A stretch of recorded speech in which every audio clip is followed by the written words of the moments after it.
Mouse News fans, as many of you are aware, Typhoon Haiyan, or Yolanda, has pounded the Philippines for several days now.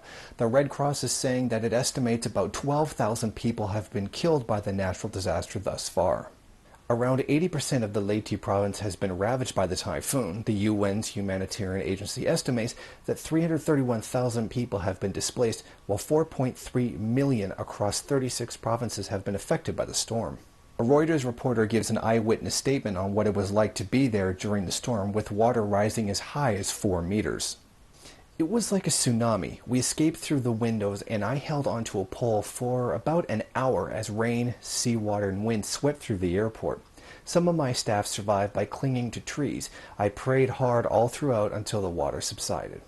In fact, the storm has already affected many countries in Southeast Asia. Vietnam reports that it has already ordered the evacuation of some 600,000 citizens to avoid as many casualties as possible. Meanwhile, a desperate situation faces the people of the Philippines.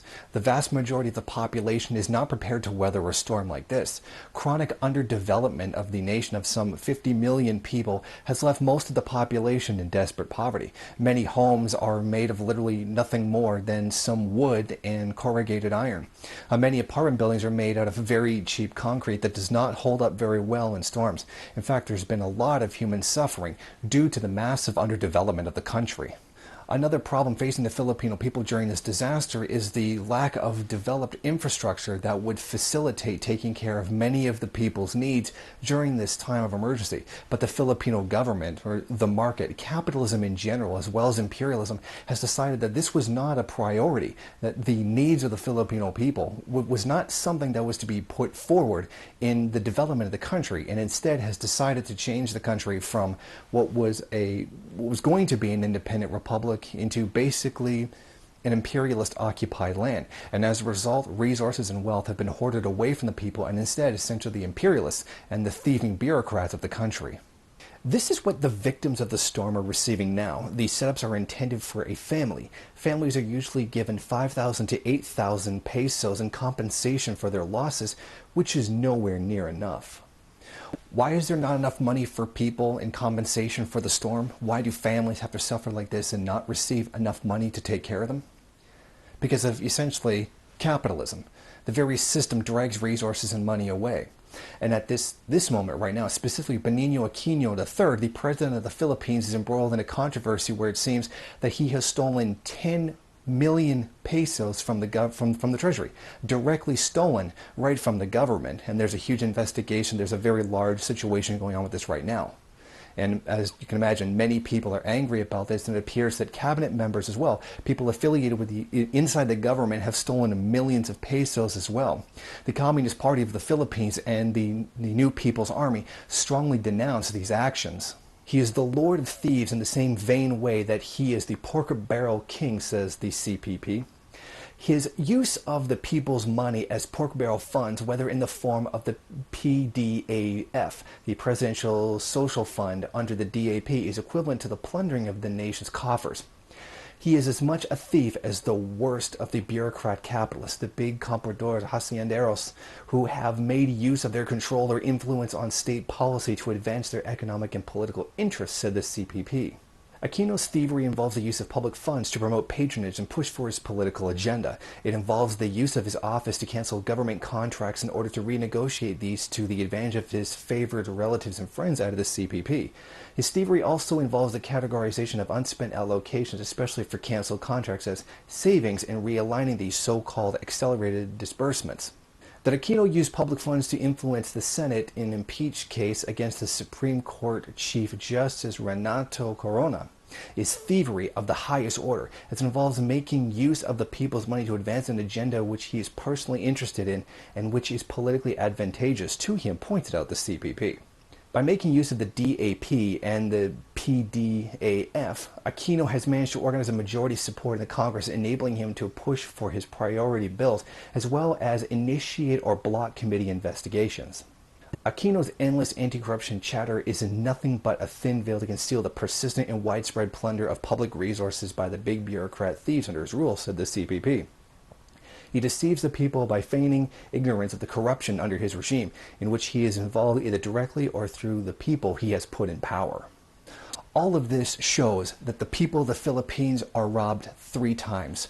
First, they are robbed of their labor and wealth by the capitalist class. Then they are robbed by Aquino's corruption. And then they are robbed by the imperialists, who extract massive amounts of wealth and resources out of their country for the benefit of first world peoples, to the suffering of third world peoples, in this particular case, the Philippines. Not to mention these massive increase in storms that have been pounding what is essentially the global south has been coming from the industrialization and the refusal to accept the reality of global warming that is coming from the industrialized nations. As these nations, with their profit motive, refusing to acknowledge that the planet is in a terrible state, more of these storms seem to hit the poorer regions of the world, the underdeveloped regions of the world. So they are being hit 4 times by capitalism, and one special extra time by first world ignorance itself. It should also be noted that the New People's Army and the Communist Party of the Philippines have stood up and said that they will take whatever actions they can to help the Filipino people. They will step forward in whatever limited capacity with the limited resources they have to help take care of the situation and try to help as many people as they possibly can. Now, the government of the Philippines, the supposed, the government elected by the people, for the people, type thing, can't seem to do very much for the people at all. I mean, there's resources there, there's wealth there, but it keeps being stolen by imperialism. What is essentially the property of the people, natural resources and wealth, is being plundered by a particular class, that being the capitalist class, the landlord class. It can't get to the people because they're taking it. The imperialists also have to get their huge slice. The people of the Philippines have the means to help themselves, but they are not allowed to have it because of the class conflict that exists in the country and the global class conflict of imperialism as well.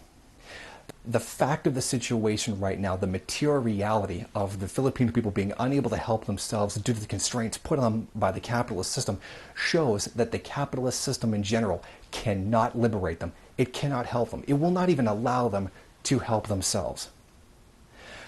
The help that the Filipino people need cannot come from their own government. It cannot come from their own structures of power that exist within the country. Capitalism itself is preventing these people from helping themselves.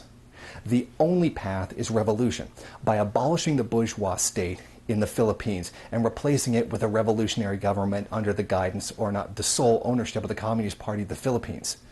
There is nothing there that can help the Filipino people. The existing structure they have cannot do that. It is only through the leadership and struggle of the CPP and the New People's Army can the Filipino people step forward and finally take their destiny in their own hands.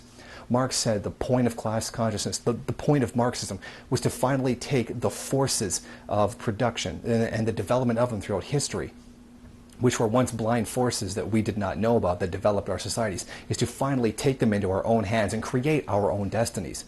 That is what the Filipino people need to do here. They need to back the NPA, fight their own corrupt government, wipe it all out, just get rid of the entire government and rebuild the society anew. And it is only through the leadership of the Communist Party of the Philippines, backed by the New People's Army, that will actually bring about this new society.